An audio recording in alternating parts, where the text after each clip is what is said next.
সূরা আল মুমতাহানা। বিসমিল্লাহির রহমানির রহিম। রহমান রহিম আল্লাহ তাআলার নামে। ইয়া আইয়ুহাল্লাযীনা আমানু লা তাত্তাখিযু আদুওয়ি ওয়া আদুওয়াকুম আওলিয়া তুলকুনা ইলাইহিম বিল মাওয়াদ্দাতি وقد كفروا بما جاءكم من الحق يخرجون الرسول وإياكم أن تؤمنوا بالله ربكم إن كنتم خرجتم جهادا في سبيلي وابتغاء مرضاتي تسرون إليهم بالمودة وأنا أعلم بما أخفيتم وما أعلنتم ومن يفعله منكم فقد ضل سواء السبيل। হে ঈমানদার ব্যক্তিরা, তোমরা কখনো আমার ও তোমাদের দুশমনদের নিজেদের বন্ধু হিসেবে গ্রহণ করো না। এটা কেমন কথা? তোমরা তাদের প্রতি বন্ধুত্ব দেখাচ্ছ, অথচ তোমাদের কাছে যে সত্য দিন এসেছে তারা তা অস্বীকার করছে। তারা আল্লাহর রসুল এবং তোমাদের জন্মভূমি থেকে বের করে দিচ্ছে শুধু এ কারণে তোমরা তোমাদের মালিক আল্লাহর উপর ঈমান এনেছ। যদি তোমরা সত্যি আমার পথে জিহাদ ও আমার সন্তুষ্টি অর্জনের লক্ষ্যে ঘরবাড়ি থেকে বেরিয়ে থাকো, তাহলে কিভাবে তোমরা চুপে চুপে তাদের সাথে আবার বন্ধুত্ব পাতাতে পারো? তোমরা যে কাজ গোপনে করো আর যে কাজ প্রকাশ্যে করো আমি তার সম্যক অবগত আছি। তোমাদের মধ্যে যদি কেউ দুশমনদের সাথে গোপনে বন্ধুত্ব গড়ার এ কাজটি করে, তাহলে বুঝতে হবে সে দিনের সরল পথ থেকে বিচ্যুত হয়ে গেছে। يثقفوكم يكونوا لكم أعداء ويبسطوا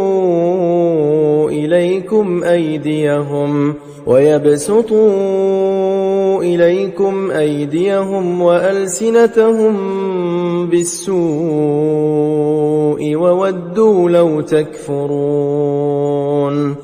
অথচ এরা যদি তোমাদের কাবু করতে পারে তাহলে এরা তোমাদের শত্রুতে পরিণত হবে। শুধু তাই নয়, এরা নিজেদের হাত ও কথা দিয়ে তোমাদের অনিষ্ট সাধন করবে। আসলে এরা এটাই চায় যে তোমরাও তাদের মতো কাফের হয়ে যাও। لن تنفعكم أرحامكم ولا أولادكم يوم القيامة يفصل بينكم والله بما تعملون بصير। কিয়ামতের দিন তোমাদের আত্মীয় স্বজন ও সন্তান সন্ততি তোমাদের কোনোই উপকারে আসবে না। সেদিন আল্লাহ তাআলা তোমাদের মাঝে বিচার ফয়সালা করে দেবেন। তোমরা যা করো আল্লাহ তাআলা তার সব কিছুই দেখেন। قد كانت لكم أسوة حسنة في إبراهيم والذين معه إذ قالوا لقومهم إنا براء منكم ومما تعبدون من دون الله كفرنا بكم وبدا بيننا وبينكم العداوة والبغضاء أبدا حتى تؤمنوا بالله وحده إلا قول إبراهيم لأبيه لأستغفرن لك وما أملك لك من الله من شيء ربنا عليك توكلنا وإليك أنبنا وإليك المصير। তোমাদের জন্য ইব্রাহিম ও তার অনুসারীদের ঘটনার মাঝে রয়েছে অনুকরণযোগ্য আদর্শ। যখন তারা তাদের জাতিকে বলেছিল, তোমাদের সাথে এবং তোমরা যাদের আল্লাহর বদলে উপাসনা করো তাদের সাথে আমাদের কোনোই সম্পর্ক নেই। আমরা তোমাদের এসব দেবতাদের অস্বীকার করি। আমাদের ও তোমাদের মাঝে এখন থেকে চিরদিনের জন্য এক শত্রুতা ও বিদ্বেষ শুরু হয়ে গেল, যতদিন তোমরা আল্লাহ তাআলাকে মাবুদ বলে স্বীকার না করবে।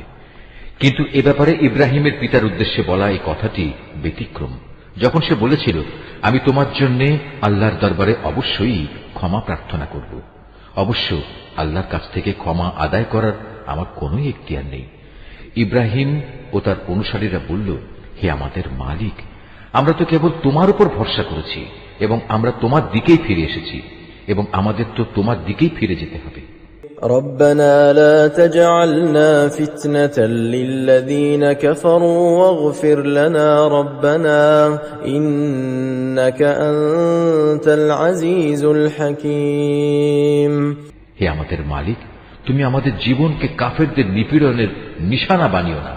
হে আমাদের মালিক, তুমি আমাদের গুনাহখাতা মাফ করে দাও। অবশ্যই তুমি পরাক্রমশালী ও পরম কুশলী। لقد كان لكم فيهم أسوة حسنة لمن كان يرجو الله واليوم الآخر ومن يتول فإن الله هو الغني الحميد।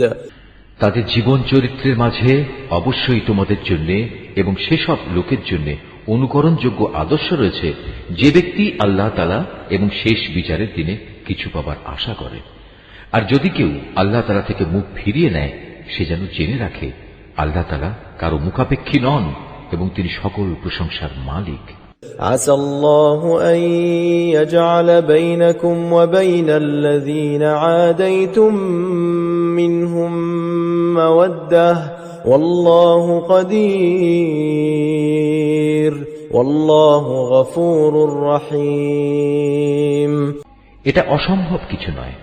আল্লাহ তাআলা তোমাদের এবং যাদের সাথে আজ তোমাদের শত্রুতা সৃষ্টি হয়েছে তাদের মাঝে কখনো বন্ধুত্ব সৃষ্টি করে দেবেন। আল্লাহ তাআলা তো সবই করতে পারেন। আল্লাহ তাআলা ক্ষমাশীল ও পরম দয়ালু। لا ينهاكم الله عن الذين لم يقاتلوكم في الدين ولم يخرجوكم من دياركم أن تبروهم وتقسطوا إليهم إن الله يحب المقسطين। যারা দ্বীনের ব্যাপারে তোমাদের বিরুদ্ধে যুদ্ধ করেনি এবং কখনো তোমাদের নিজেদের বাড়িঘর থেকেও বের করে দেয়নি, তাদের প্রতি দয়া দেখাতে ও তাদের সাথে ন্যায় আচরণ করতে আল্লাহ তাআলা কখনো নিষেধ করেন না। অবশ্যই আল্লাহ তাআলা ন্যায়পরায়ণদের ভালোবাসেন। إنما ينهاكم الله عن الذين قاتلوكم في الدين وأخرجوكم من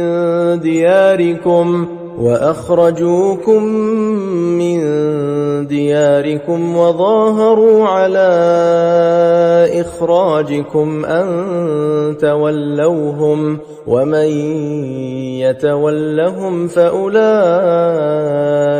هم الظالمون। আল্লাহ তাআলা কেবল তাদের সাথেই বন্ধুত্ব করতে নিষেধ করেন যারা দ্বীনের ব্যাপারে তোমাদের সাথে যুদ্ধ করেছে এবং একই কারণে তোমাদের ভিটে মাটি থেকে উচ্ছেদ করে দিয়েছে এবং তোমাদের উচ্ছেদ করার ব্যাপারে একে অন্যকে সাহায্য সহযোগিতা করেছে। এরপরেও যারা তাদের সাথে বন্ধুত্ব করবে তারা অবশ্যই জালেম। يا أيها الذين آمنوا إذا جاءكم المؤمنات مهاجرات فامتحنوهن الله أعلم بإيمانهن فإن علمتموهن مؤمنات فلا ترجعوهن إلى الكفار لا هن حل لهم ولا هم يحلون لهن وآتوهم ما أنفقوا ولا جناح عليكم أن تنكحوهن إذا آتيتموهن أجورهن ولا تمسكوا بعصم الكوافر واسألوا ما أنفقتم وليسألوا ما أنفقوا ذلكم حكم الله يحكم بينكم والله عليم حكيم। হে ঈমানদার ব্যক্তিরা, যখন কোন ঈমানদার নারী হিজরত করে তোমাদের কাছে আসে, তখন তোমরা তাদের ঈমানের ব্যাপারটা ভালো করে পরখ করে নিও, যদিও তাদের ঈমানের বিষয়টা আল্লাহ তাআলাই ভালো জানেন। অতঃপর একবার যদি তোমরা জানতে পারো তারা আসলেই ঈমানদার, তাহলে কোনো অবস্থায় তাদের তোমরা কাফেরদের কাছে ফেরত পাঠাবে না। কারণ যারা ঈমানদার নারী তারা তাদের কাফের স্বামীদের জন্য আর কোনো অবস্থায় হালাল নয়, এবং যারা কাফের তারাও তাদের ঈমানদার স্ত্রীদের জন্য হালাল নয়। তবে এমন হলে তোমরা তাদের আগের স্বামীদের দেয়া মোহরানার অংশ ফেরত দিয়ে দিও। অতঃপর তোমরা কেউ যদি তাদের বিয়ে করো, তাহলে এতে তোমাদের কোনো গুনাহ হবে না। অবশ্য তোমাদের এজন্য তাদের মোহর আদায় করে দিতে হবে। একইভাবে তোমরাও কাফের নারীদের সাথে দাম্পত্য সম্পর্ক বজায় রেখো না। এক্ষেত্রে তোমরা তাদের যে মোহর দিয়েছ তা তাদের থেকে চেয়ে নাও। একই নিয়মে যারা কাফের স্বামী তারা তাদের মুসলমান স্ত্রীদের যে মোহর দিয়েছে তাও ফেরত চেয়ে নেবে। এটাই হচ্ছে আল্লাহর বিধান। এভাবেই তিনি তোমাদের মাঝে এই বিষয়টির ফয়সালা করে দিয়েছেন। আর আল্লাহ তাআলা মহাজ্ঞানী ও পরম কুশলী। وَإِن فَاتَكُمْ شَيْءٌ مِّنْ أَزْوَاجِكُمْ إِلَى الْكُفَّارِ فَعَاقَبْتُمْ فَآتُوا الَّذِينَ ذَهَبَتْ أَزْوَاجُهُم مِّثْلَ مَا أَنفَقُوا وَاتَّقُوا اللَّهَ الَّذِي أَنتُم بِهِ مُؤْمِنُونَ। তোমাদের স্ত্রীদের মধ্যে কেউ যদি তোমাদের হাতছাড়া হয়ে কাফেরদের কাছে চলে যায়, পরে যখন সুযোগ আসবে তখন যারা তাদের হাতছাড়া হয়ে গেছে তাদের তারা যে পরিমাণ মোহর দিয়েছে তোমরাও তার সমপরিমাণ মোহর আদায় করে দেবে। তোমরা সে আল্লাহ তাআলাকে ভয় করো যার উপর তোমরা ঈমান এনেছো। يا أيها النبي إذا جاءك المؤمنات يبايعنك على ألا يشركن بالله شيئا ولا يسرقن ولا يزنين ولا يقتلن أولادهن ولا يأتين